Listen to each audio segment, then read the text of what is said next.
Hey guys, welcome to Unbiased Rugby. So I'm actually filming today in this is my backyard. Obviously there's the road just outside here, and then that's the nature reserve just behind my house. So I just thought I'd show you where I live in the world. So yeah, one of the perks of living in Africa, you have this is not such a great day, but we still have great sunshine. And obviously this is near, I think we're going into autumn now, so really still great weather. So I just thought I'd do my two shows from here today. The first one I'm going to do is just on the results for the Six Nations. So I watched two of the games. I watched the France versus Scotland game, and then the Wales versus England game. I'm just going to give the scores and just do a quick run through of what I thought about the games. France 27, Scotland 10. I honestly do feel that I think Scotland were missing Stuart Hogg and Finn Russell. I just think their backline just does not have the same kind of impact without those two players. And these days you have to have a decent 15 protecting the back. And without Stuart Hogg, with that incredible boot of his, I think Scotland were always up for a hiding. And I did find when Bastera and Garrado, when both of them are really playing well and they're getting that go forward kind of ball, I think they do get the other players around them to start playing. Finally, France have a victory over a tier 1 nation. I think they've been battling to try get a victory. I'm just hoping that they can build on this and take it further into the competition and obviously start turning the team around, because I think they've got some great young players coming through.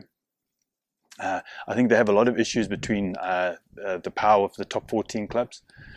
So there is a few issues on that respect. One thing I can say about the one thing I really like about French games and top 14 games, there's always a brass band playing. It's always quite festive, and there's always a lot of music, and it seems like it's quite a festive environment to go watch rugby.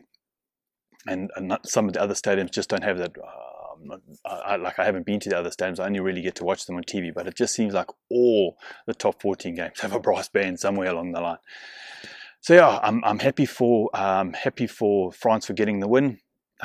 Disappointed for Scotland, but yeah, I think they have such a deadly backline, but without those two players, there's nothing that can be done.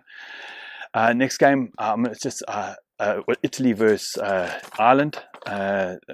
Ireland 26, Italy 16. I haven't watched this game. I didn't even record it. It was quite difficult. I've got Super Rugby on. I've got Super Rugby happening at the moment. It's quite difficult to try to juggle my time. Plus, I got stuck in another Gloucester Saracens game. So yeah, it's quite difficult to watch them all. I was expecting Ireland to win, maybe a little bit more convincingly. I heard there was quite a few issues around Sexton and a few other things that are playing on the team's mind. But yeah, I've been watching Off the Ball and all those kind of things, and I thought, oh, they're all doom and gloom. But I don't think it's doom and gloom. I just think Scotland or Ireland are trying new things or whatever. I don't think it's as bad as now the wind picks up. So it hasn't been windy this whole day, and now the wind picks up. I hope it doesn't affect the recording too badly. And then the last game of the weekend, I rate this as probably the game of the year so far. Was Wales against England. I actually watched this twice just to confirm that I did think it was the best game of the year so far. And what a game! I felt the first half pretty evenly matched. Yet it was 10-3 at halftime, but was a fairly evenly matched two teams. Super hard tackles. I know there's this new thing with dominant tackles where players are either stopped or go backwards, and England seem to be really good at that. John Mitchell, okay, as a big Bulls fan, he's not my favourite person in the world, but he seems to have brought something special in the defence for England. But looking at that second half, I was trying to think of another team. England did, I think, 225 tackles. And any team that does 225 tackles means their defense is good. They're getting up off the ball, they're doing the right things at the right time.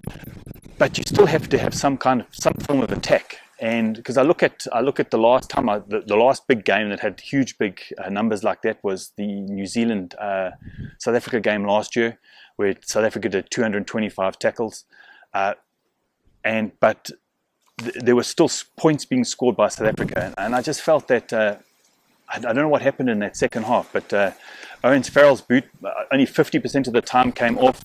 I felt their box kick were maybe a bit too deep.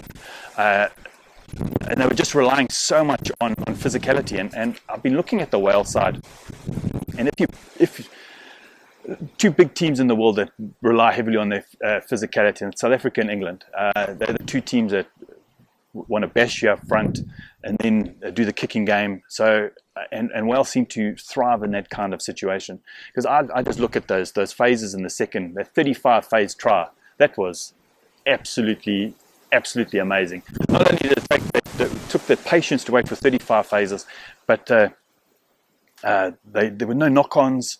It just was, and sometimes they were coming around the corner, sometimes they were throwing to a pot of two. It always seemed to be two, or if they were picking it up from the ruck, it was direct and it was quick and it was going, and then they would go a little bit wide, and they just seemed to vary their attack so much, the Welsh side, that I just don't think England could cope with. And I'm saying if it was a team that had less, maybe a France, or France actually did have a fairly good. The wind's going to blow up my camera. I hope not. I hope I get through this. And if it was any other side that they were going against from an attack point of view, I think the score would have been a lot higher.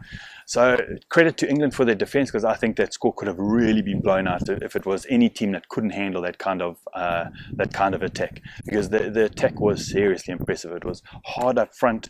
I wrote down here some names. Obviously, Liam Williams is exceptional. I've been watching him at Saracens for a while now, and the guy is just rock solid. You need a world class 15 if you're gonna compete. If you're going to be a world class team, you need a 15 that is good under the high ball, can identify space, can kick into that space, can step, that makes the right decisions at the right times. And I think he's the right player for that. I look at all the great 15s around, Ben Smith. Ben Smith. There's another one for Carney for Ireland.